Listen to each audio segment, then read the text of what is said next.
大家好，我係周子純，而家帶大家嚟到 West Hertfordshire Crematorium， 姨婆嘅骨灰就係撒喺呢度。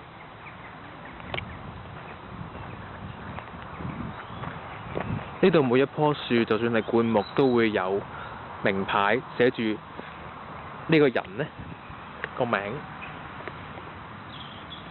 幾時死，死嘅時候幾多歲，同埋可以加自己嘅信息㗎。但係姨婆就冇自己名牌嘅，因為要再加錢。咁姨婆嘅骨灰就撒喺呢一個區域，咁就唔知邊度啦。